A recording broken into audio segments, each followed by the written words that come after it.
안녕하세요. 관광국사 강사 공정모입니다. 자, 오늘은요, 일단론이죠. 선사문화와 국가의 형성에 대해서 정리해 보도록 하겠습니다. 자, 그럼 또 힘차게 출발해 보도록 할까요? 자, 페이지는 3페이지고요. 일단론입니다. 선사시대의 전개라고 나왔는데, 우선 선사시대란 뭡니까? 먼저 선자에 바로 사기사, 역사가의 기록. 그래서 역사가의 기록이 있기 이전의 시대를 이야기하는데요. 선사시대란 세계사의 보편적 흐름으로는 구석기 시대부터 신석기 시대까지를 이야기하는데요. 이제 청동기와 초기 철기까지. 우리나라는 이제 초기 철기 시대에 바로 중국으로부터 한자가 수용되기 때문에 청동기와 초기 철기까지는 유물, 유적 중심으로 살펴봐야 됩니다. 그래서 이 선사시대의 가장 특징 그리고 중요한 맹점은 무엇이냐? 바로 유물, 유적 중심으로 구석기, 신석기, 그리고 청동기, 초기 철기를 정리해 주시면 되겠습니다. 자, 그러면 우선 세계사의 보편적 흐름, 인류의 발달 흐름을 좀 살펴보도록 할까요? 자, 우선 최초의 인류라고 보는 거죠. 바로 오스트랄로피테쿠스입니다. 많이 들어보셨죠? 약 300만 년 또 500만 년 전 바로 최초의 인류로 출현했는데요. 직립보행이 이제 시작되는 거고요. 그리고 이제 조잡한 도구, 그러니까 간단한 도구를 사용하는 그런 시대다라고 생각하시면 되겠어요. 여기서 맹점은 무엇이냐? 바로 최초의 인류라는 점이에요. 그럼 호모 하빌리스입니다. 약 200만 년 전에 출현하는데요. 좀 더 이 조잡한 도구에서 발달된 도구가 나타나기 시작하고요. 그래서 이제 구석기 시대에 이제 석기를 이제 다듬는 정도에 따라서 구석기 시기를 또 구분하는데요.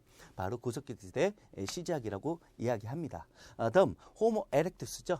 에렉투스 바로 직립 곱선 사람이라고 이야기하는데요. 바로 직립한 사람, 곧설었다, 섰다 이렇게 또 생각하시면 되겠는데 대표적으로 이제 인도네시아 자바인, 자와인이라고 써 있을 텐데 발음식으로 자바인 이렇게 생각하시면 되겠고 또 베이징인, 또 불을 사용했다라고 또 기억하시면 되겠습니다.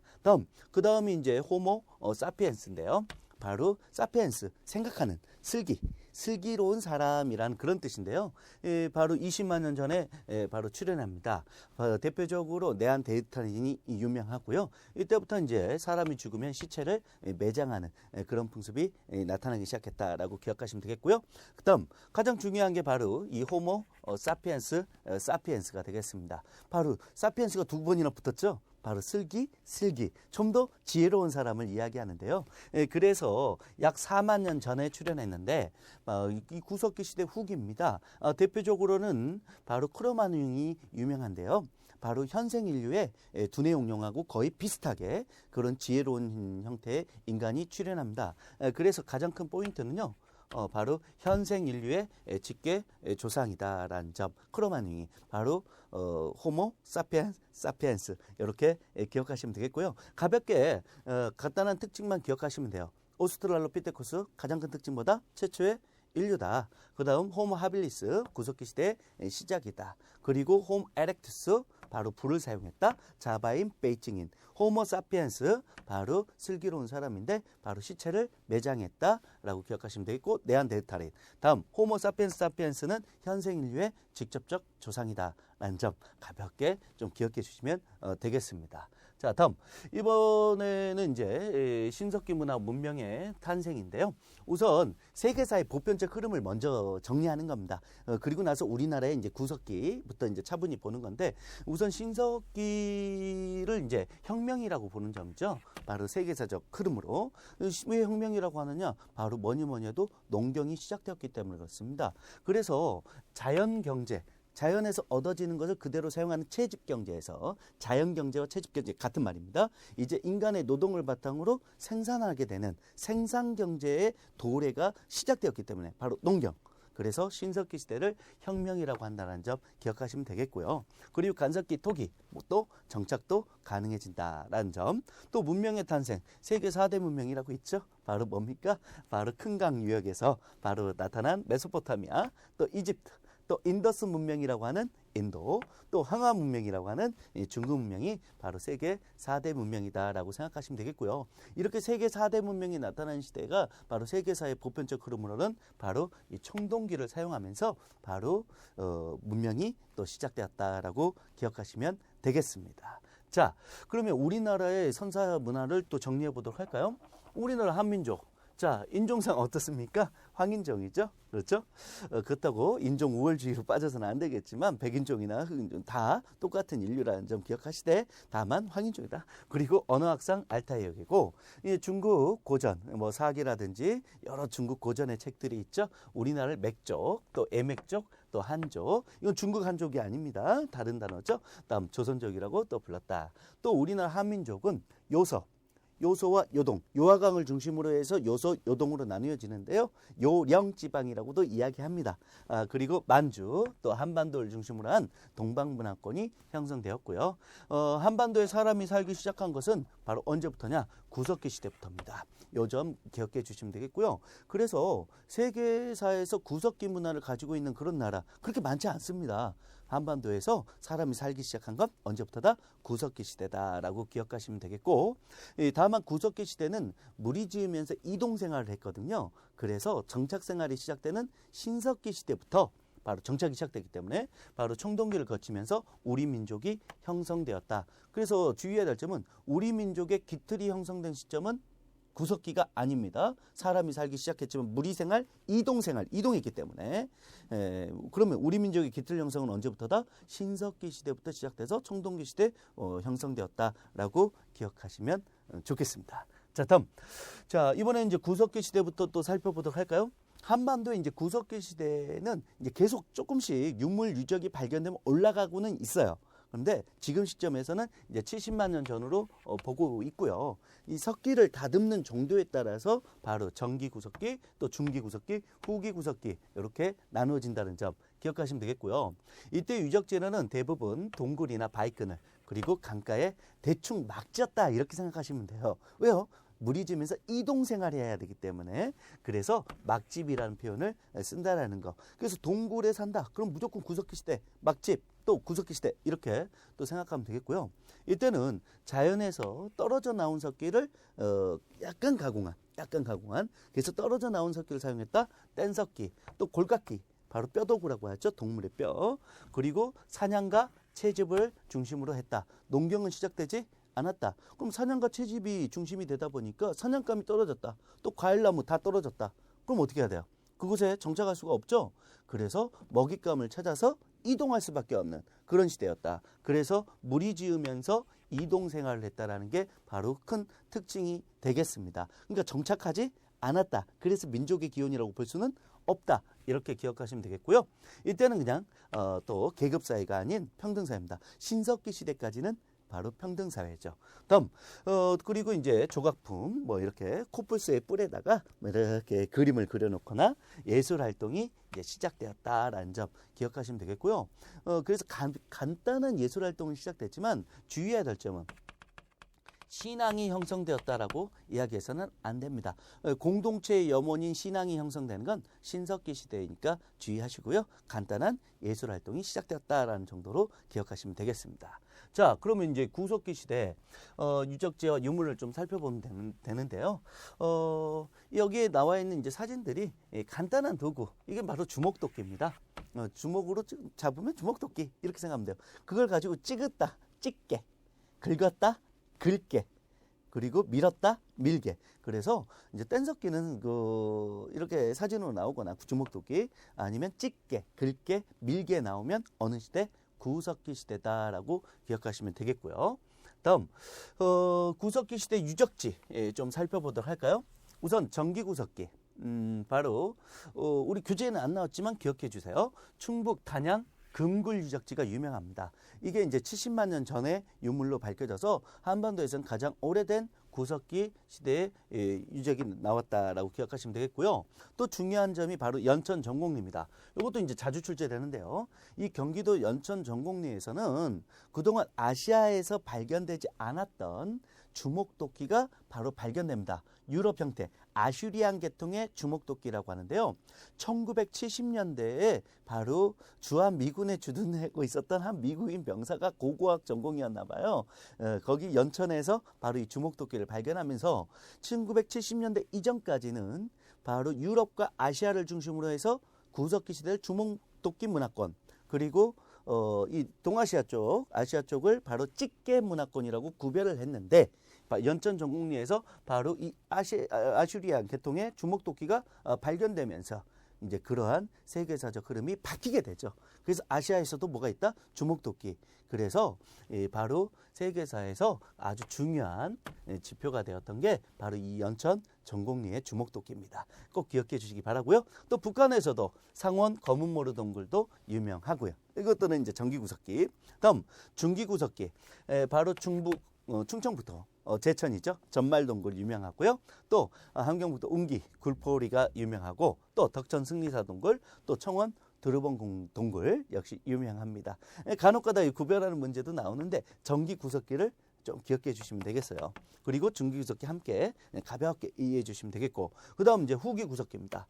충청북도 단양 수양계 유적지가 유명한데요. 이 수양계 유적지는 이제 쓴배찌르기로 해서 창날 형태로 쓰이는 그런 도구가 나타나고요. 또 제주도에도 있습니다. 제주 빌레못 동굴도 바로 구석기 후기라고 하고, 또 백제의 두 번째 수도였죠. 공주.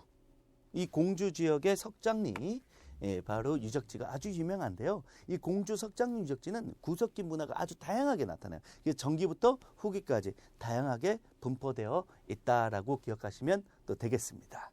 자, 그럼 또 다음 볼까요? 이번에는 이제 신석기 시대를 좀 보도록 하겠습니다. 신석기 시대는요, BC 8000년 전입니다. BC 8000년 전이니까 바로 기원 전이죠. 그래서 이 지금으로부터는 현재로부터 약 1만 년 전, 2000년을 더하면 돼요. 지금 AD 시대이기 때문에 바로 현재로부터는 1만 년 전에 출발했다라고 생각하시면 되겠고, BC 8000년 전. 이때는 뗀석기에서 좀 더 가공해서 다듬은 갈아 만든 석기를 사용했다. 바로 깐석기가 사용되고, 그래서 이 간석기를 가지고 원시적 농경이 시작됩니다. 그래서 농경이 시작되기 때문에 바로 신석기 시대를 혁명이라 한다고 그랬죠. 생산경제의 도래, 자연경제에서 채집경제, 즉 자연경제, 채집경제에서 생산경제로의 도래라고 기억하시면 되겠고요. 그래서 이제 돌깽이 종류라고 생각하시면 돼요. 땅을 다듬는 돌보습, 돌깽이, 돌삽 등의 농경, 굴지구, 농경 굴지구라고 얘기하는데 이게 바로 농사용 도구를 갈아 만든 석기를 사용했다라고 생각하시면 또 되겠습니다. 다음은 이제 토기입니다. 밑이 뾰족한 형태의 토기 등이 나타나는데 가장 대표적으로 이른 민무늬. 원래 민무늬 토기는 청동기 시대가 유명하거든요. 그거보다 더 먼저 나타났다. 이른 민무늬. 이 이른 민무늬 토기가 바로 최초의 토기가 되겠어요. 그래서 최초의 신석기 시대의 토기 하면은 이른 민무늬 토기 이렇게 답하시면 되겠고, 그리고 무늬를 덧붙였다 해서 덧무늬 토기, 그리고 가장 대표적인 신석기 후기 양식인데요. 이제 신석기 시대 토기의 완성작이라고 생각하시면 되겠습니다. 이 빗살무늬 토기. 대신 주의해야 될 점, 빗살무늬 토기가 최초의 토기는 아닙니다. 신석기 시대를 대표하는 완성작이다라고 기억하시면 되겠고, 최초는 이른 민무늬 토기다라고 기억해 주시면 또 되겠습니다. 자, 다음. 그래서 이제 토기, 이 돌이 이제 동글동글해지는 건데요. 좀 더 이제 하나만 있으면 주먹토끼가 잘 구별이 안 돼요. 다만 이렇게 4개 사진으로 해놨는데 점점 돌이 동글동글해진다 이렇게 기억하시면 되겠고, 요게 이제 조금 어떻게 보면은 토기 형태에서 간단하게 만들어졌죠. 이게 최초의 토기인 이른 민무늬 토기가 되겠고요. 여기 나와 있는 거 무늬를 이제 덧붙였습니다. 덧붙였기 때문에 덧무늬 토기 이렇게 생각하면 되겠고, 요게 이제 문제에 자주 출제되는 밑이 뾰족한 바로 빗살 무늬 토기가 되겠죠. 빗살 무늬 토기는 왜 밑이 뾰족해요? 농경이 시작되었지만 농경이 중심은 아닌 시대가 신석기입니다. 그래서 채집과 어로, 물고기 잡이를 주로 했기 때문에 강가나 해안가에 정착했어요. 그래서 모래사장에 이렇게 박아놓기 위해서 음식물을 저장하거나 조리할 때 모래사장에 박아놓기 위해서 밑이 뾰족한 토기, 바로 빗살무늬 토기다라고 생각하면 되겠고요. 요거는 미리 얘기하면 바로 원시적 수공업도 시작됩니다. 그리고 원시적 수공, 의복이나 그물을 제작하기 시작하거든요. 그럼 의복이나 그물을 제작하기 위해서는 어떻게 해야 됩니까? 바로 실을 뽑아내야 되잖아요. 그래서 실을 뽑아낼 때 사용하는 가락바퀴, 방추차라고도 하죠. 근데 우리식으로 가락바퀴 이렇게 생각하면 되겠고, 실을 뽑아낸 요건 이제 뼈바늘이 되겠습니다. 그래서 가락바퀴 뼈바늘 나오면 어느 시대? 신석기. 뭐가 시작됐다? 원시적 수공업 시작되었다. 그렇죠? 신석기 시대 최초의 토기는 뭐다? 일은 민무늬. 가장 대표적인 건 완성작 바로 빗살 무늬토기다라고 기억해 주시면 되겠고요. 주로 청동기 시대랑 자주 비교해서 출제되거든요. 그래서 조금 이따 청동기하고 또 비교하도록 하겠습니다. 자, 또 다음 볼까요? 이번엔 생활입니다. 초기에는 이제 강가나 해안가, 신석기 시대에는 바로 시작되는데요. 농경이 시작됐지만 농경이 중심은 아니라고 그랬죠.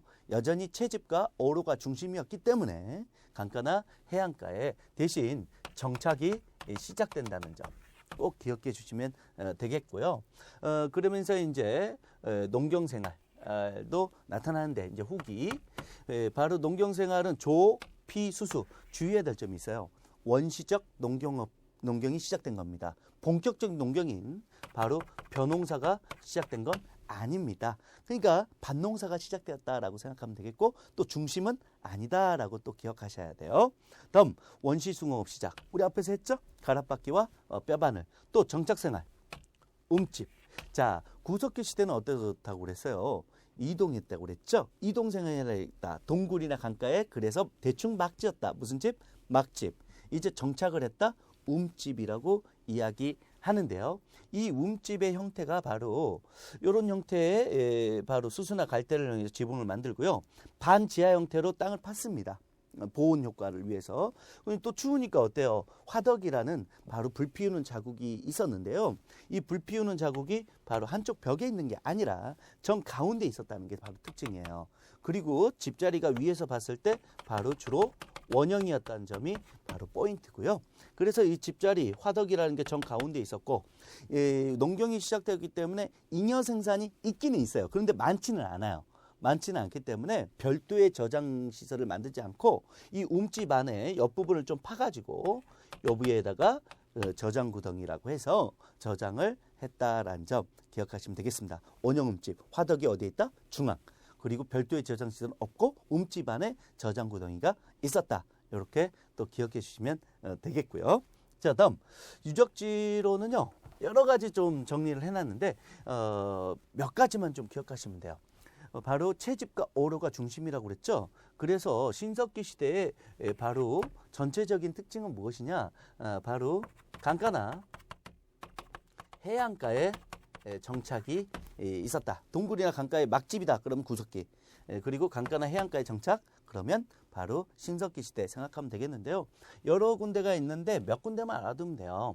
바로 강원도 양양의 오산리. 바로 속초 근처죠. 낙산해수욕장 있는 그 지역입니다. 그리고 부산 동삼동 유명하고요. 그리고 이제 황해도 봉산 집탄리 유명하죠. 특히 이 황해도 봉산 집탄리와 그리고 경상남도 김해 수가리 유적지는요. 바로 뭐가 발견됐냐면 탄화된 좁쌀이 발견됐어요. 주의해야 될 점, 이거는 좁쌀입니다. 그렇기 때문에 바로 원시적 농경이 시작되었음을 알 수 있는 유적지가 바로 봉산 집탄리와 김해 수가리 유적지인데요. 주의해야 될 점은 벼농사 아니라는 거. 원시적 농경입니다. 밭농사. 벼농사는 청동기 시대에 시작된다는 거 꼭 기억해 주시면 되겠습니다. 그리고 가장 유명한 유적지죠. 우리 대한민국 남한의 최대 신석기 시대 유적지라고 하는 곳이 바로 서울 암사동 유적지다라고 기억하시면 되겠고요. 구석기 시대 유적지와 비교하면서 기억해 주시면 또 되겠습니다. 자, 다음 볼까요? 사회는요. 우선 부족사였고 또 혈연을 바탕으로 한 시족사입니다. 그래서 정착을 했는데요. 친척끼리 같이 모여 살았어요. 그렇죠? 그래서 시족사회라고 하는 거고 친척끼리만 모여 살았기 때문에 폐쇄적인 독립사회였다라고 얘기하고 결혼은 그 안에서 할 수 없죠. 친척끼리 모여 살았기 때문에. 그래서 특이점이 바로 쪽 외원이었다라고 생각하면 되겠고요. 농경이 시작됐지만 중심은 아니라고 그랬죠. 그래서 채집과 어로가 중심이었는데 그러다 보니까 여성들의 노동력이 중요시되는 그런 사회입니다. 그래서 모계 사회, 여성 중심의 그런 사회였다라는 점 기억하시면 되겠고 부족장은 있어요. 친척끼리 모여 살았어요. 그럼 친척끼리 모여 살았는데 가장 높은 어르신이 누구죠? 할아버지죠. 그래서 부족장은 연장자가 바로 부족장. 이때는 군림하는 시대가 아니라 할아버지가 부족장.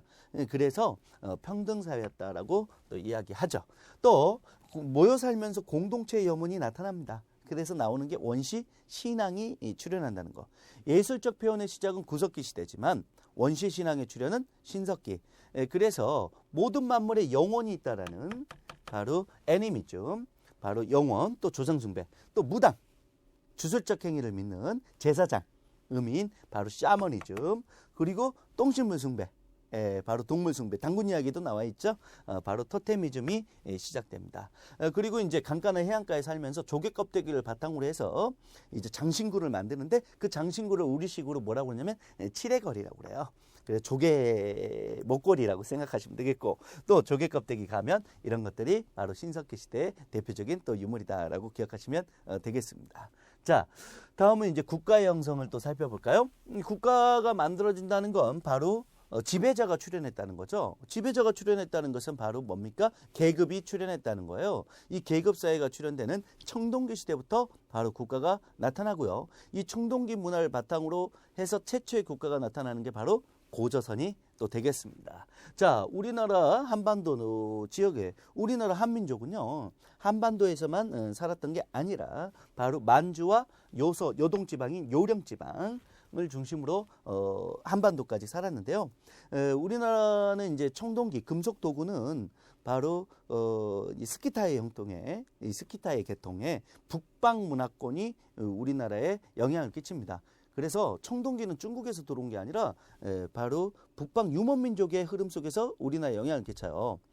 그래서 만주 요령지방이 더 먼저 출현하게 되죠.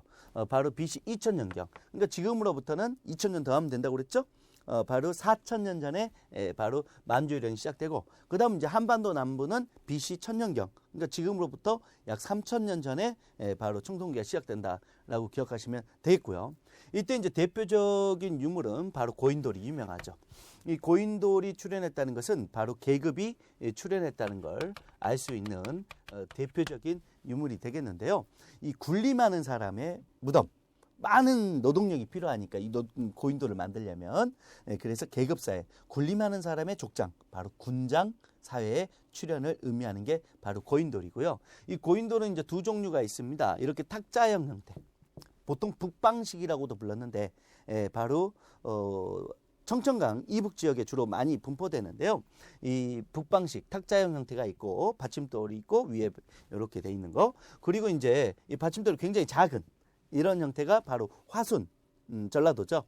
화순과 고창에 있는 그런 무덤이 바로 이 남방식 고인돌이라고 이야기하는데 바둑판식이라고 얘기하기도 합니다. 그래서 이제 북방식 고인돌은 우리 지금 현재 남한 대한민국에서는 강화도의 고인돌이 유명하고, 이 남방식 고인돌은 바로 화순과 고창이 유명한데요.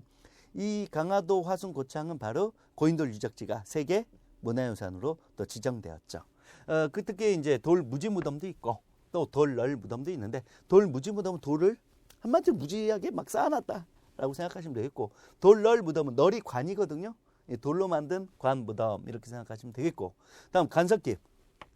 주의해야 될 점은요, 청동기가 사용되지만 청동이 약해요.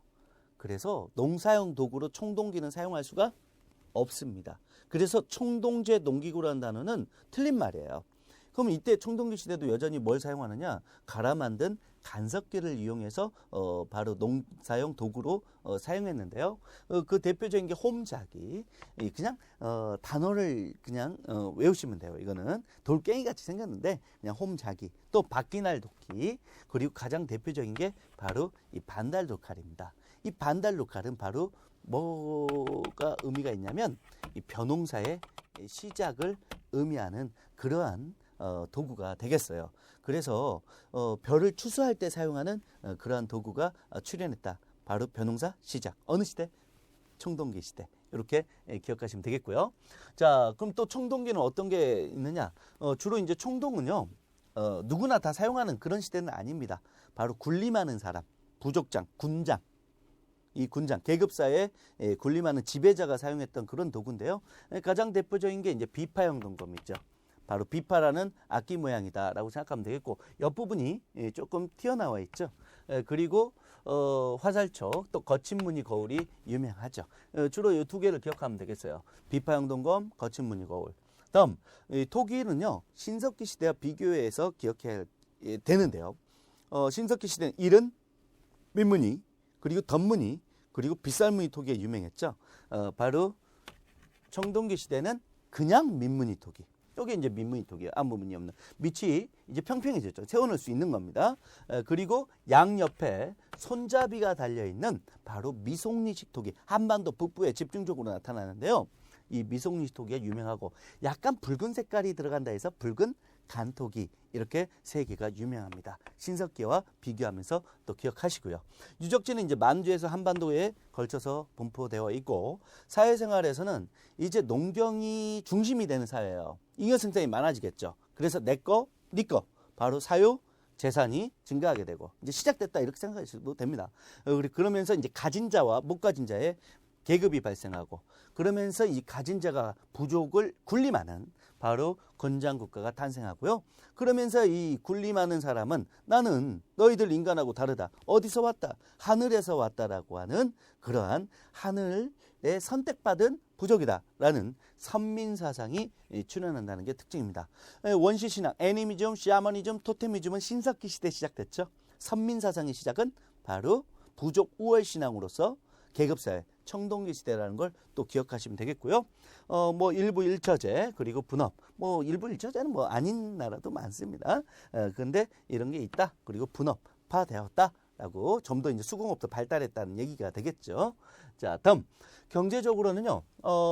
자, 밭농사가 시작된 건 언제죠? 신석기 시대죠. 이제 신석기 시대는 채집과 어뢰가 중심이었고 밭농사 시작, 원시적 농경. 이제 청동기 시대부터는요, 밭농사가 중심이 됩니다. 항상 시작이 되면 그 다음 시대의 중심이 되는 거예요. 그리고 벼농사가 이제 시작되었다. 청동기 시대. 그럼 벼농사가 중심인 시대는 언제예요? 초기 철기 시대. 그 다음 시대에 이제 벼농사가 중심이 된다. 이렇게 기억하시면 되겠고요. 가축사용분 신석기 시대부터 시작되는데 청동기 시대 증가되고, 또 예술과 종교, 청동제품, 뭐 토 이런 것도 있고, 또 울산 울주 방구대 암각화 유명합니다. 이 울주 방구대 암각화는요, 고래와 포유류 동물들을 잔뜩 그려놨어요. 그래서 사냥감의 번성을 의미하는 그런 의미의 암각화가 청동기 시대부터 초기 철기 시대까지 이제 덧칠해서 나타나게 되고요. 또 고령의 양정동에 보면은 이렇게 기하학적 무늬, 동시문 무늬 등이 많이 나타납니다. 이런 것들은요, 동그라미가 상징하는 게 뭐예요? 바로 돈 아닙니다. 이 동그라미는 바로 태양을 상징하는 거죠. 풍성한 수확을 의미하는 그러한 암각화가 나타나는데, 주의해야 될 점, 이 바위 그림은요, 세계사에서는 바로 구석기 시대부터 많이 나타납니다. 알타미라, 동굴벽화 뭐 이런 것들. 그런데 우리나라 바위 그림의 암각화, 특히 딱 특정지어서 울주방구대와 양주 고령의 암각화가 나오면 청동기 시대부터다라는 점 기억하시면 또 되겠습니다. 주의하시기 또 바랍니다. 자, 다음 이번엔 철기 시대를 또 살펴보도록 할까요? 자, 한반도에는 이제 기원전 5세기부터 나오는데요. 이 철기는 이제 스키타이 계통의 금속 도구 문화가, 청동기는 우리 한반도 만주 통해서 직접 들어오지만 그래서 북방 문화 계통이라고 얘기하는데, 철은 중국을 거쳐서 들어와요. 그래서 이 철기 시대에 철은 중국을 거쳐서 들어오기 때문에 이때부터 바로 포인트는 중국과의 교류가 활발해진다는 게 바로 특징입니다. 초기 철기 시대. 유물로서는 특히 이제 세 가지 형태가 아주 중요한 게 나오는데, 이제 비파형이 아니라 좀 더 뾰족한 토기, 동검인 세형 동검이 나오고요. 또 청동기 시대에는 거친 무늬 거울이라고 했죠. 이제 철기 시대에는 좀 더 세부적인 무늬인 짠무늬 거울이 나타나는데, 이 세형 동검과 짠무늬 거울은 특히 중국 중국과 다른 한반도에서만 나타나는 그런 바로 동검과 거울이 되겠어요. 그리고 이런 것들을 한반도에서 만들었다라는 붕어빵 기계라고 생각하시면 되는데, 주조할 때 사용하는 틀, 바로 거푸집이 나타나는데요. 이 세형동검과 짠무늬 거울, 거푸집은 바로 한반도에서만 나타나기 때문에 초기 철기 시대에 한반도의 독자적인 청동기 문화가 시작되었다는 점을 꼭 기억하시면 되겠습니다. 주의해야 될 점은 초기 철기 시대요. 그렇죠? 만주 요령과 다른 이제 세형동검, 잔문이거울 거푸집, 한반도만의 독자적 청동기 문화라고 기억하시면 되겠고요. 이제 철제 농기구 사용되고 또 철제 무기 사용된다. 철제 농기구가 사용되니까 농업은 더더욱 발달하겠죠. 벼농사가 발달하고 또 철제 무기가 사용되니까 정보 활동도 더더욱 많아집니다. 청동기 시대부터 이제 정보 활동 시작되는데 더 많아진다라고 기억하시면 되겠습니다. 다음 토기는요. 뭐 민무늬, 붉은간 요거는 이제 청동기 시대부터 있었던 토기죠. 그럼 초기 철기만 있었던 토기는 바로 덧띠 토기. 그리고 검은간 토기 이렇게 같이 기억하면 되겠고요. 이제 주의해야 될 점은 민무늬는 이제 청동기부터 철기까지 같이 쓰이는데 이렇게 같이 나와요. 민무늬와 검은간 토기 같이 발견됐다. 그러면 어느 시대로 풀어야 돼요? 초기 철기로 풀어야 돼요. 민무늬 하나만 접근하면 청동기 때부터 시작됐기 때문에 청동기 이렇게 생각하면 되겠지만 같이 나오면 가장 나중에 것 초기 철기로 생각하고 문제 푸시면 되겠고요. 농업 생産증가, 뭐 정복 사업 증가, 또 그럼 철이 사용되기 때문에 청동은 약하잖아요. 그래서 청동기는 의기화 된다라는 점. 의식용 도구화 된다. 이렇게 또 기억하시면 되겠고, 특히 이때 무덤은 이제 고인돌 형태에서 변화되는데요. 특히 한반도 남부에 많이 분포됩니다. 한반도 남부 하면은 특히 사만이 유명한데 사만에서도 전라도와 충청도, 경기도를 기점으로 하는 바로 마안. 이 마안에 집중적으로 분포되는 게 바로 널무덤과 관, 나무관이라고 생각하면 돼요. 그리고 옹간묘라고도 하는 옹기 두 개를 크게 해서 캡슐 모양으로 이제 무덤 형태로 만든 동무덤 이런 것들 나오면 바로 초기 철기, 특히 어느 나라 마한 생각하시면 되겠고, 중국과의 교류가 굉장히 활발해집니다. 초기 철기 시대예요. 그래서 중국 화폐가 많이 발견되는데 좀 더 세부적으로 써놨어요. 칼 모양의 화폐인 명도전과 그리고 중국 화폐요. 그리고 반양전. 왜 반양이냐? 반양이라고 적어져 있어요. 반양. 그래서 반양전. 또 오수라고 적어져 있어서 오수전이라는 중국 화폐가 바로 한반도에서 발견됐다. 그리고 한자 사용을 알 수 있는 붓이 발견되었다.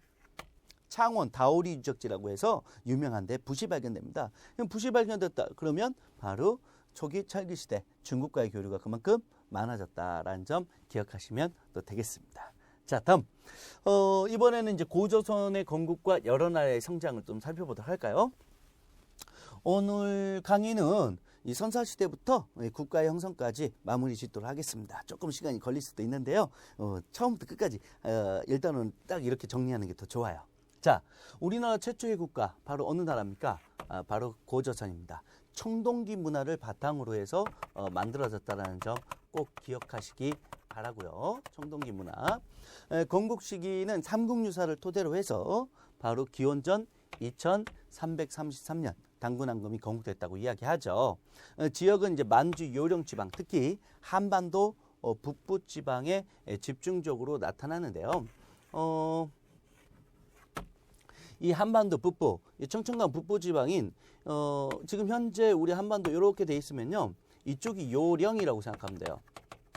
그리고 이쪽이 만주 이렇게 생각하면 되는데, 이 청천강 이북에서 요령 만주를 포함한 이 한반도 북부 지역이 바로 고조선의 영역이었습니다.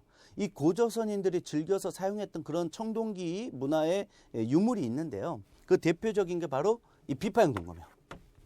그래서 이 비파형 동검, 또 이 북방식 고인돌이라고도 하는 이 탁자식 고인돌, 이 바로 청천강 이북에서 요령 만주에 집중적으로 분포된다. 이 고조선인들이 사용했던 거고요. 요거와 더 플러스해서 두 개를 또 기억하셔야 되는데, 뭐가 있냐면 거치무늬거울, 청동거울이죠. 청동기 시대 대표적인. 그리고 또 하나가 양옆에 손잡이가 달려있는 미송리시 토기가 있어요. 이 거친무늬 거울과 미송리시 토기, 또 비파형 동검, 탁자식 고인돌이 바로 어디 영역과 일치되는, 고조선 영역과 일치되는 그러한 유물이다라는 점 자주 출제되니까 꼭 기억해 주시기 바랍니다. 다 청동기 시대 유물 아닙니까? 그래서 청동기 문화를 바탕으로 했다라고 기억하시면 되겠고요. 이 고조선의 이제 당군 이야기는 조금 이따 하겠지만 이 기록이 별로 없어요. 여기서 중국 측 기록을 보면은 약 2000년의 역사는 거의 나와 있지 않고 바로 BC 3세기경 기록이 짤막하게 나와 있습니다. BC 3세기경에 부왕이 있고 쭈낭이 있다. 그 아비부자예요. 아빠와 아들 이렇게 생각하면 되는데 그래서 부왕이 있고 아들인 쭈낭이 지겠다. 그것은 뭐예요? 부자 세습. 왕위가 세습되었다는 걸 알 수 있고 왕위가 세습됐다니까 바로 왕권이 어느 정도 좀 셌다라고 생각하면 되겠고 그리고 왕 밑에 관료 상, 대부, 장군이라는 관료가 있었다라고 생각하면 되겠고요. 이때가 중국에서는 춘추 전국시대의 그 흐름이었거든요. 춘추 전국시대 그 말기 무렵인데 바로 요하강을 경계로 중국의 연인이라는 나라와 대립했다. 그 정도로 강했다라고 생각하시면 되겠습니다. 영과 이제 싸웠던 그런 기록이 나오거든요. 이때가 이제 부왕과 쭈낭 때다라고 생각하시면 되겠고요. 자, 다음 또 여기 있는 내용은 이제 그 단군 이야기를 조금 정리해 놓은 겁니다. 자, 한번 분석해 보도록 할까요? 옛날에 환인의 아들 하늘의 지배자죠. 그의 아들 환웅이가 있었는데 그러면 환웅은 바로 하늘의 자손이라는 거죠. 그래서 이 일본 선생님이 지금 몇 줄 쳐놨는데요. 바로 선민사상, 청동기 시대의 부족 우월신앙이 하늘의 자손이라는 바로 선민사상을 볼 수 있고 아버지가 삼위태백을 내려다보니 가히 인간을 이롭게 한다. 바로 홍익, 인간, 널리 인간을 이롭게 한다는 인본주의 사고를 또 알 수 있는 거죠. 인간 중심의 인본주의. 그리고 이제 환웅은 물이 삼천을 이끌고 태백산 꼭대기에 뭐 박달나무 밑으로 왔다. 풍백, 우사, 운사. 관리를 거느리고 왔는데 풍백, 바람, 우사, 비, 운사, 구름. 바로 뭐예요? 기후를 주관하는 그런 시간이죠. 이건 뭐예요? 농경사회를 또 알 수 있는 거죠. 농경이 중심이었다라는 것. 그래서 내려왔는데 한반도에 왔는데 그때 누가 왔다? 누가 있었다? 곰과 호랑이가 있었다. 이 곰과 호랑이가 있었는데 이 곰과 호랑이를 진짜 곰과 호랑이로 부른 것이 아니라 바로 한반도에 토착 부족이 있었는데 곰을 숭상하는 부족과 호랑이를 숭상하는 부족이 있었다. 그럼 동물 숭배네요. 바로 토착민들은 신석기 문화를 가지고 있는 이 토테미즘의 사상이 있었다. 그렇죠? 이주민은 바로 청동기 문화를 바탕으로 한 선민 사상이 있었고요. 그래서 곰은 뭐 금기를 지켜서 여자의 몸을 그게 사람이 되었다는 거죠. 곰 부족이 환웅 부족과 연합을 했다는 겁니다. 호랑이는 퇴출되었다는 얘기고요. 이에 환웅은 웅녀와 결혼했다. 그래서 환웅 부족과 곰 부족의 결합. 청동기의 이주민 그리고 신석기 문화를 가지고 있는 토착민이 결합했다. 그래서 낳은 아들이 단군 앙금이라고 했고 지배자가 되었다. 이런 내용인데 이 단군 앙금은 이제 한 사람이지만 명칭은 명사 두 개가 붙어 있는 복합 명사예요. 단군은 제사장을 의미하는 거고요. 왕검은 바로 이제 지배자, 통치자를 의미하는 거예요. 군장. 그러면 바로 종교와 통치가 한 사람에 의해서 이루어졌다. 바로 뭡니까? 재정 일치 사회였다라는 걸 우리는 단군 이야기를 통해서 알 수 있다라고 또 기억하시면 되겠습니다. 자, 다음 또 볼까요? 이 단군 이야기가 언급됐다는 것은 바로 뭘 상징하는 거예요? 우리가 하늘의 자손이라는 거죠. 그러면 단군 이야기가 수록됐다는 건 우리 민족의 자주성을 의미하는 그런 이야기예요. 하늘의 자손이다 이거죠. 그래서 이 단군 이야기가 수록된 문항 대표적으로 고려시대, 이 고려시대 중에서도 언제냐면 고려 후기입니다.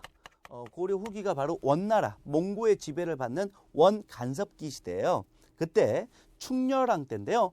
바로 이 충렬왕 때 이련이가 쓴 바로 삼국유사 그리고 이승휴가 쓴 이승휴 제왕 웅기의 단군 이야기가 언급되었고요. 주의해야 될 점은 우리나라 국내에 현존하는 최고의 역사서인 이건 문벌 귀족사에 고려 정기에 쓰여졌는데요. 이 고려 정기에 쓰여진 김부식의 삼국사기에는 바로 단군 이야기가 언급되지 않았습니다. 이 문벌 귀족이었던 김부식은 유교적 사상을 바탕으로 한 합리주의 사관, 믿을 수 없는 얘기는 다 빼버렸어요. 그래서 고구려 백제 신라를 중심으로 특히 신라를 중심으로 서술했는 한 삼국사기에는 단군 이야기 없다라는 점 꼭 기억해 주시기 바라고요. 그럼 고려 후기에 단군 이야기가 언급됐다는 건 이 시대에 무슨 성이 강조되고 있다. 고조선을 계승하는 바로 자주성이 강조되고 있는 시대다라는 점 염두에 두시면 되겠습니다. 다음 조선. 이 조선에서도 바로 15세기의 책들이에요. 이 15세기에 조선을 건국한 세력들이 바로 훈구파 세력이거든요. 이 훈구파, 조선을 건국한 혁명파 사대부를 계승했는데 이들은 강한 나라를 만들고 싶었어요. 그래서 부국강병, 중앙집권, 그러면서 자주적 의식을 가지고 있었던 집권 세력이 바로 훈급파들입니다. 그래서 이 집권 세력의 자주적인 역사를 바탕으로 해서 단군 이야기를 언급하게 되는데요. 그럼 15세기도 당연히 무슨 성? 자주성의 시대 이렇게 생각하면 돼요.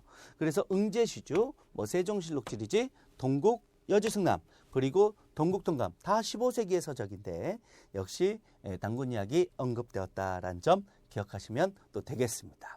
자, 다음 볼까요? 이번에는 이제 이만의 집권입니다. 그래서 고조선의 역사는 우선 단군 이야기 BC 2333년 단군 이야기를 토대로 대략적인 시대의 흐름을 좀 정리할 수 있고요. 두 번째는 2000년의 역사 거의 없다고 그랬죠. 바로 BC 3세기의 부왕과 쭈낭의 역사가 있습니다. 영가 대립했다 상대부 장군. 그리고 이제 쭈낭 말기에 바로 이만이 중국에서 건너오게 되죠. 이때가 바로 언제냐면 중국에서는 중국을 통일한 찐시황, 바로 진나라가 진시황이 죽고 나서 바로 한나라로 넘어가는 진한 교체기의 사회 혼란의 상황이에요. 우리 민족은 이 만주 요령과 한반도에서만 사는 것이 아니라 여기 산둥반도와 더불어서 이 중국 변방에 여기에도 살았거든요. 진한 교체계의 사회가 혼란하니까 바로 여기에 살고 있었던 우리 민족의 일부가 이만을 지도자로 해서 이 준왕의 통치 시기에 넘어온 겁니다. 그래서 넘어올 때 이제 발달된 철기 문화를 잔뜩 들고 와요. 그래서 준왕은 이만을 바로 무리 1,000명을 거느리고 오거든요. 그래서 변방을 지키는 장군으로 임명합니다. 그러다가 이만이 이제 쿠데타를 일으키죠. 바로 준왕을 축출해버리고. 그래서 쭈낭은 죽은 건 아니고요. 쭈낭은 이만을 피해 한반도 남부로 내려와 버려요. 그래서 세운 나라가 바로 뭐냐면 찐이라는 나라를 세워요. 한반도 남부의 찐 세우고 그리고 이제 이만희가 스스로 왕이 된 겁니다. 이때부터를 우리가 이만 조선이라고 이야기하는데요. 이때가 BC 2세기 바로 194년이 되겠어요. BC 194년 이때부터를 이만조선. 그러니까 단군조선의 뿌리가 이제 끊겨져. 왕위가 교체된 겁니다. 이만의 후손이 이제 하는 그런 시대라고 생각하면 되는데, 자, 이만은 중국에서 왔다고 그랬죠. 그래서 철기 문화가 본격적으로 수용되었다라고 의미하고요. 또 농업과 수공업, 상업, 무역이 발달했는데 특히 이때가 이제 중국에서는 한이라는 나라가 바로 중국을 통일하게 되죠. 한. 그래서 이 한이 많은 철기가 좀 필요하니까 이 쭈낭이 세운 찐이라는 나라에 한반도 남부에 철이 잔뜩 나는 거예요. 그래서 철을 바로 직접 발달된 해상로를 통해서 한나라와 무역할 수는 없으니까 바로 이 위만조선에서 100원 주고 사서 중국의 한나라에 1000원 주고 파는 바로 중개 무역을 활발하게 전개합니다. 그래서 중개 무역 바로 한반도 남부의 진을 연결하는 한나라와 연결하는 중개 무역을 토대로 무역이 발달하게 되고요. 또 중앙 정치 조직을 갖춘 국가인데 주의해야 될 점은 그렇다고 중앙 집권 국가다 하면 안 돼요. 자료가 너무 미약하고 근거가 없습니다. 그냥 국가적인 모습을 가졌다 이렇게만 생각하시고 중앙 집권 X. 다음 정복사업도 있었고 중개무역 독점했다. 그러다 보니까 100원 주고 사서 한반도 남부의 진 통해서 1000원 주고 파니까 한나라가 싫어하겠죠. 그래서 한무제가 바로 침략하게 돼요. BC 108년에 1년 동안 왕검성이라고 하는 평양으로 유치되는데 왕검성에서 끝까지 전투를 벌이다가 바로 결국 내부의 분열로 성문을 열어주게 됩니다. 그러면서 이만조선은 멸망하게 되는데요. 이때 바로 한나라가 직접 통치한다고 하는 한군현이 설치된다는 점 또 기억하시면 되겠어요. 한군현 중에 이제 가장 유명한 게 한나라의 군과 현이 되어서 직접 통치를 한다라고 기억하시면 돼요. 중국집에 바로 낙랑군이 되겠죠. 그렇죠? 자, 다음 고조선 사회를 알 수 있는 법 바로 팔조법이 유명한데요. 이만 조선까지 있었다고 이야기합니다. 우선 사람을 죽인 자는 즉시 죽인다. 이것은 바로 생명을 존중했다는 거고, 그리고 또 죽이면 죽이겠다라는 건 죽이지 말라는 거예요. 그러니까 생명 존중. 그리고 죽이면 죽이겠다라는 건데 이건 복수법, 보복주의. 허용되었다라는 점 기억하시면 되겠는데 주의해야 될 점은 옆에서 사람 죽였다고 가서 죽이면 안 되죠. 이것은 사회적인 법적인 차원에서 처벌하겠다는 것이어서 사회적 차원의 복수를 허용했다. 그러니까 개인적 보복이 아닙니다. 사회적 보복. 또 남에게 상처를 입힌 자는 곡식으로 배상시켰다. 남에게 상처 입히지 말아라. 이것은 노동력을 손상시킨 거죠. 그래서 바로 열심히 일할 수 있게 노동력을 중시했다라는 그런 표현이 되겠고 상처 입히지 말라. 그 다음 곡식으로 배상시키는다는 것은 바로 농경 사회임을 또 알 수 있는 거죠. 다음 도둑질한 자. 여기서 도둑질한 자. 내 거 네 거. 바로 사유 재산이 형성되고 있었다는 걸 알 수 있고 그 집에 노비로 삼는다. 바로 뭐예요? 계급 사회가 출현했다라는 점. 근데 만일 용서를 받으려면 한 사람당 50만 전을 내게 한다라는 건데요. 이 50만 전 바로 화폐입니다. 그러니까 화폐가 존재는 했어요. 그런데 화폐가 존재했지만 널리 유통된 건 아닙니다. 상징적으로 쓰는 거예요. 그래서 화폐가 널리 유통된 건 아니다. 존재만 했다. 이렇게 기억하시면 되겠고요. 갚을 수 없는 돈입니다. 한마디로 남의 물건을 훔친 자는 50억으로 배상한다. 그런 뜻인데요. 한마디로 그냥 노비해라. 그 뜻입니다. 다음 상징적이다라는 점. 이 때문에 백성들은 도둑질을 하지 않았다. 그것은 뭐예요? 바로 평화로운 사회였다는 거고 부인들은 정숙하고 엄란하지 않았다. 그럼 남자들은? 여성들만 써놨죠? 이것은 바로 남성 중심 사회임을 또 알 수 있다라는 점.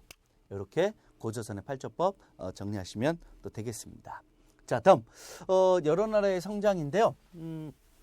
여기에서 이제 여러 나라의 성장에 들어가기 앞서 간단하게 좀 얘기해야 될 게 있는데 이만조선은 중국에서 왔죠. 중국에서 왔지만 우리 역사로 인정합니다. 먼저 이 이만조선은 바로 고조선을 계승했다라고 이야기하는데요. 왕만 바뀌었다라고 보는 거예요. 중국 역사가 아닌. 그럼 왜 그러느냐? 첫 번째, 들어올 때 기록에 보면은 우리 민족의 풍습인 상투와 조선옷, 즉 흰옷을 입고 왔다라는 점이 바로 이만조선의 고조선 개성의 의미고, 다음 두 번째는 나라 이름을 여전히 뭐로 했다? 조선이라는 국호를 사용했다. 그래서 개성한 것이다.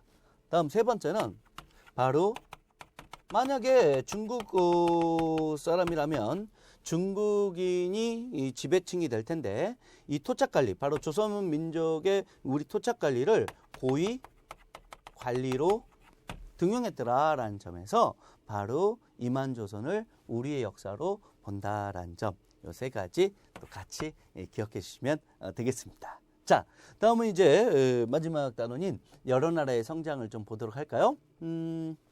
우선 이 여러 나라의 성장은요, 바로 포인트가 이 청동기 시대에 우리나라 바로 최초의 국가인 고조선이 나온다고 그랬죠. 이 청동기 시대는 군림하는 군장이 다스리는 그런 군장국가 단계였어요. 이제 조그만한 부족장이 다스린 그런 형태다라고 생각하면 되겠는데, 이 고조선이 이제 무너지면서 한 문제의 침략을 바탕으로 해서 이 고조선 유민들이 뿔뿔이 흩어지면서 여러 부족들이 이 초기 철기 시대가 되면 여러 부족들이 서로 연합을 해서 왕을 선출합니다. 그때를 우리가 부족 연맹 왕국이다라고 이야기하는 거예요. 이제 군장국가에서 부족 연맹 왕국. 그래서 이때는 부족장이 자기 지역은 다스려요, 이렇게.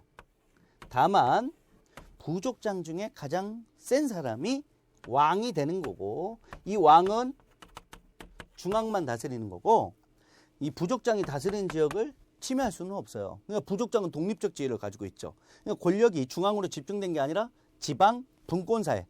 그러니까 왕권이 아직은 세지 않은 그런 시대를 우리가 부족 연맹왕국이라고 이야기하는 거고요. 이제 대표적으로는 이제 만주 송화강 유역에 뿌여뿌여, 우리 뿌여가 있고, 그리고 압록강 유역에 고구려. 고구려는 중앙 집권과로 나중에 삼국시대 성장하죠. 그리고 옥저, 동해, 그리고 마한, 변한, 진안을 중심으로 한 바로 삼한, 이렇게 구성됩니다. 특히 전라도 땅이 마한, 김해지방이 변한, 경상도가 진안, 이렇게 기억하시면 되겠고요. 위치 문제로 자주 나오거든요. 가나다라 해가지고 위에 맨 위에 뿌여, 그 다음 고구려, 그 다음 옥저, 동해, 진안, 옥동자, 뿌여고구려, 옥동자 이렇게 또 기억하시면 또 되겠습니다. 자, 그러면 또 살펴보도록 할까요? 뿌여부터 볼게요. 여기까지는 아마 많이 들어보셨을 거예요. 자, 뿌여, 만주 송하강 유역의 그런 지역인데요. 그러니까 만주 지역이기 때문에 농경에 유리한 지역은 아닙니다. 그러다 보니까 이제 특징이 바로 뭐냐? 반농, 반목 경제예요. 그래서 목축, 반농, 반목 하면은요, 농업도 반, 목축도 반 했다. 이렇게 생각하시면 되는데 부여밖에 없습니다. 그리고 말, 주어, 옥, 그리고 모피, 동물, 가죽, 특산물 이런 건 다 부여만의 특징이에요. 다음 오부족 연맹체였고요. 오부족. 그리고 왕이 있고 군장, 가축 이름을 딴 군장 부족장이 있었는데 마가, 우가, 저가, 구가라는 가축 이름의 부족장이 있었는데 이 네 부족장은 자기 지역을 독자적으로 다스렸습니다. 그게 바로 뭐예요?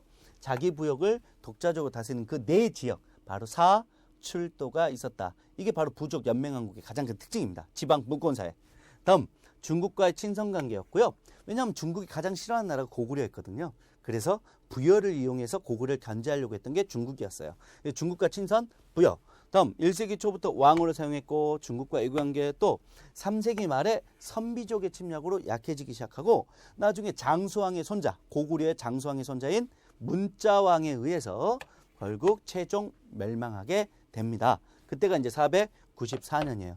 부여는 정확하게 언제 건국되었는지 자료는 알 수 없습니다. 대략 이 정도 또 생각하면 되는데, 자, 그럼 또 제천 행사가 유명하죠. 제천 행사에서는 영고, 이 영고도 부여 자주 나오는데요. 이 특이점이 보통 제천 행사는 추수감사절, 농경사회를 의미하는데요. 이 영고는 12월 달입니다. 바로 가장 추운 시기에 바로 이루어졌는데 그것은 반농, 반목, 목축을 하기 때문에 추운 12월 달에 따뜻한 지역으로 이동하는 그러한 풍습이 남아있는 거예요. 그래서 12월 달이다. 이 목축과 수렵의 전통이 남아있는 그런 나라, 바로 영고, 뿌여라고 생각하시면 되겠고요. 다음 풍속사회에서는 바로 우제전법. 우제전법은 소나 말의 굽, 즉 소나 말의 그 동물의 뼈를 바탕으로 점을 치는 풍습이다라고 생각하시면 되겠고요. 또 순장의 풍습. 부족장이 죽으면 노비를 같이 묻어버리는 거죠. 좀 잔인한 풍습인데 순장의 풍습이 전해지고, 또 형사 치수제라해서 형이 죽으면 그 형수의 가족 있죠? 형수를 아내로 맞이하는 겁니다. 어떤 변태적인 그런 내용이 아니라요. 바로 의식주를 동생이 책임져주는, 그러면서 노동력의 가족 구성의 숫자를 늘리려고 하는 그런 흐름이다라고 생각하시면 되겠어요. 노동력 중시. 또 인옷. 다음 법률로는 사조목의 법이 유명한데요. 바로 고조선의 팔조법과 거의 비슷합니다. 그런데 특이점이 도둑질한 자는 12배로 배상한다라는 일책 12법이 유명하고요. 또 살인자 사형, 또 간음 투기, 남성 중심 사회. 그래서 부인은 사형에 처했다. 이렇게 기억하시면 되겠고, 또 자주 나오는 게 바로 주몽이 도망친 게 부여에서 도망쳐 왔죠. 그래서 고구려를 건국하잖아요. 또 주몽의 아들 온조가 바로 내려와서 백제를 세우잖아요. 그래서 고구려와 백제의 건국 세력이 부여의 한 계통이라는 점 자주 출제되니까 기억해 주시면 또 되겠습니다. 자, 그럼 또 다음 볼까요? 이 부여의 사조목. 자, 다른 점만 얘기해 볼게요. 고조선의 팔조법은 살인자는 사형에 처한다는 것 같아요. 근데 다른 점이 가족을 노비로 삼는다는 점이에요. 그래서 가족에게 연루해서 법을 적용하는 연자제가 적용된다는 게 바로 특징이고, 또 남의 물건 훔친 자는 고조선에서는 노비로 삼았는데 바로 부여에서는 12배. 이게 바로 뭡니까? 일책 12법이 나와 있다라는 점이 다른 점입니다. 팔조법과 나머지는 같아요. 여성중심, 생명존중, 복수법. 아니, 남성중심이죠. 남성중심, 생명존중, 복수법. 이렇게 또 기억하시면 또 되겠습니다. 자, 다음 이번엔 고구려를 볼까요? 여기서 고구려는 중앙집권국가의 삼국시대의 고구려가 아니라 초기 고구려, 부족 연맹왕국의 고구려라는 점 기억하셔야 됩니다. 우선 압록강이 줄인 동과강 유역에서 쫄본에서 이제 BC 37년에 주몽이가 건국하고요. 경제적으로는 산악지역이라는 점, 평야지대가 아니에요. 그런 상황에서 농경이 부족하니까 옥저 아니면 동해 등을 공격해서 바로 약탈 경제를 했다라는 게 바로 특징입니다. 그래서 약탈 경제가 있었다라는 점. 이 약탈 경제를 이제 상징하는 게 부경이라는 2층 창고가 집집마다 있었다. 약탈한 물건을. 이게 이제 중국 역사책인 삼국지 위서 동의전에 언급되어 있는 거고요. 중국이 이제 고구려를 아마도 그 나쁘게 보면서 이제 나쁜 내용만 서술해 놨겠죠. 중국 중심의 역사책이니까요. 삼국지 위서 동의전은. 다음 그리고 이제 국내성으로 AD 3년에 천도하는데 바로 주몽의 아들인 유리왕 때 천도가 이루어지고 나중에 이제 한군현을 축출하면서 중앙집권국가로 성장하죠. 우선 중앙집권으로 성장하기 전에는 오부족 연맹체였는데 처음에는 연노부라고도 하고 소노부라고도 하는데 이 연노부가 중심이 되었다가 소노부라고도 합니다. 나중에 게르부가 중심이 됩니다. 그중에서 이제 게르부 고씨가 세습이 되는 게 이제 중앙집권의 시작인데요. 그 전에는 이제 오부족 연맹이었다. 이렇게 생각하시면 되겠고 왕이 있고 또 군장이 있는데 군장의 이름은 이제 마가우가 저가 구가는 바로 뿌여라고 생각하면 되고 여기는 상가, 고추가 또 대가라고 얘기하는데 왕이 거느리는 신하, 사자, 조이, 선인이라는 관리를 거느렸는데요. 이런 단어들 나오면 고구려다라고 생각하시면 또 되겠습니다. 대신 이 사자, 조이, 선인을 이 군장이 거느리려면 왕의 허가가 필요했어요. 그래서 왕권이 부여보단 좀 센 그런 나라였다라고 기억하시면 되겠고요. 또 부족장회의 제가회의가 있었다라고 보시면 되겠고, 다음 이제 또 중요한 게 부여의 한 계통이라고 그랬죠. 주몽은 부여에서 넘어왔으니까요. 그래서 나오는 게 바로 일책, 시비법, 그리고 우제, 전복. 이 두 가지는 부여의 풍습인데 고구려에 전래되는 그런 풍습이 되겠습니다. 그래서 부여의 한 계통이라는 걸 알 수 있고 또 특이점이 바로 이 서옥제예요. 이 서옥제가 바로 대릴 사이제입니다. 그래서 남성의 노동력을 중시하면서 일찍 데리고 와서 사위로 삼으면서 나중에 나이가 차면 결혼을 시키는 대릴 사이제, 서옥제의 풍습이 있고 또 후한 장례를 했다. 후한 장례. 또 제천 행사는 동맹 10월 달에 있었다라고 또 기억하시면 되겠습니다. 자, 다음 이번 옥저를 볼까요? 옥저는 함경도 해안가에 위치했는데 이 고구려의 약탈의 대상이 됩니다. 나중에 이제 고구려에 최종 정복당하는데 그래서 왕이 없어요. 그러니까 옥저는 엄밀하게 얘기하면 부족 연맹국이 아닙니다. 그냥 군장이 다스리는 군장국가예요. 그래서 군장, 읍군과 삼노라는 군장이 다스렸고 또 토지가 비옥했고 해산물과 농산물이 풍부했기 때문에 약탈 경제의 고구려의 대상이 되었다라는 점. 또 특이점은 고구려와 정반대인데요. 여성을 데리고 와서 일시키고 결혼하는 민면의제가 있었다는 점. 역시 노동력 중시, 일찍 데리고 와서 남성 데리고 왔다 고구려, 여성 데리고 왔다 옥저, 이렇게 생각하면 돼요.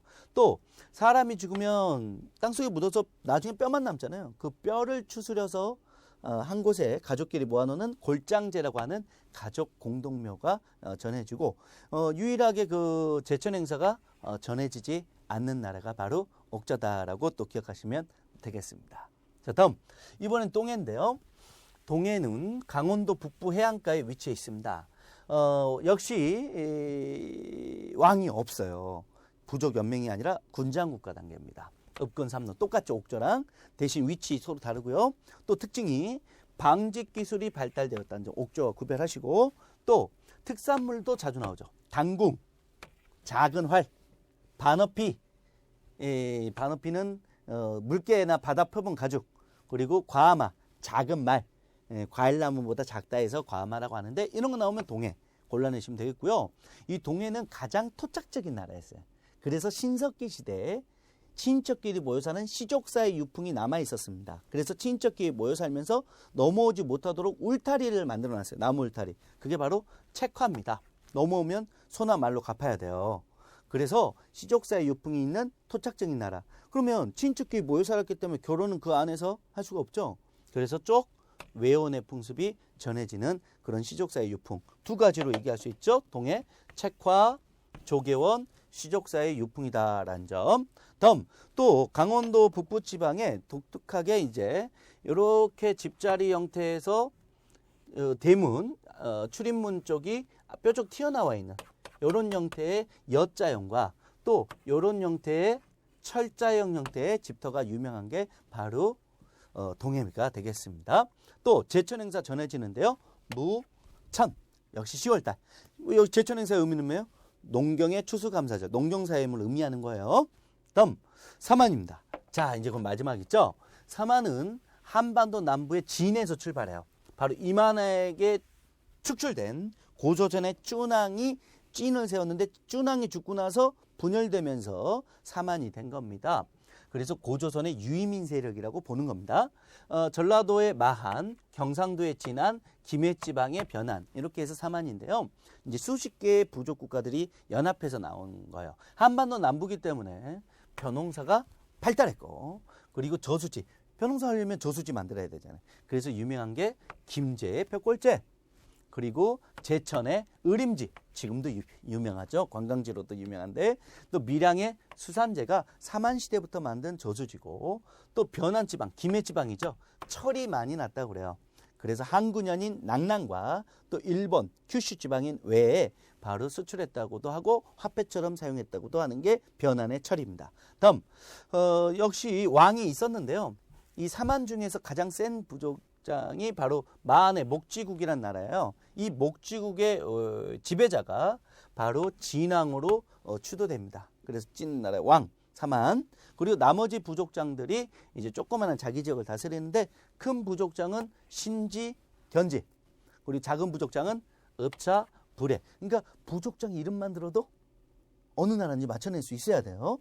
다음 사회적으로는 바로 솥대 신앙으로 유명한데 솥대가 뭐예요? 이렇게 전봇대 모양으로 나무 기둥 세워놓고 위에다가 새 이렇게 표시해 놓은 게 솥대죠. 이 솥대가 있는 마을이 좀 유명한데요. 바로 이 솥대가 있는 마을은 신지, 견지, 읍차, 불해인 군장이 다스리는 지역이 아니라 제사장인 청군이 독자적으로 다스리는 지역입니다. 그래서 제사장인 종교적 지배자죠. 하늘의 제사 지내는 그 지역인데 그 지역을 바로 소도라고 하고요. 이 지역은 도둑질하다가 도망가도 잡을 수가 없는 그런 지역이에요. 그러니까 정치적 지배자와 별도로 나와 있는 그래서 이 소도가 있는 지역 바로 재정 분리사임을 알 수 있는 그런 지역이 바로 사만입니다. 청군이 다스린 소도 재정 분리. 그리고 중요한 게 또 두레 벼농사의 노동공동체 모임이 있었다라고 생각하면 되겠고 제천행사에서는 이제 벼농사가 발달하니까 두 개나 있었어요. 바로 수린날 오늘날 단오입니다. 5월달 계절제 오늘날에 뭐예요? 추석이죠. 이런 게 있고 또 마한 나중에 이제 마한의 소국이었던 백제에 의해서 중앙집권화되고 이제 진안에서는 변안에서는 구야국이라고 하는 가야의 출발점 또 진안은 사로국 신라 나중에 중앙집권국가로 성장하게 되죠. 자 그러면 여기까지 이제 정리를 다 했습니다. 내용이 좀 많죠. 첫 시작인데 선사시대부터 국가형성까지 우선 전체적으로 정리를 해봤어요. 처음에는 좀 아는 내용, 익숙한 내용이기 때문에 자 힘내시고요. 반복에 반복 하시면서 또 정리하시면서 다음 시간에는 또 문제도 풀어보고요. 아시겠죠? 자 힘내시고 또 화이팅하면서 마무리하도록 하겠습니다. 화이팅입니다. 수고하셨습니다.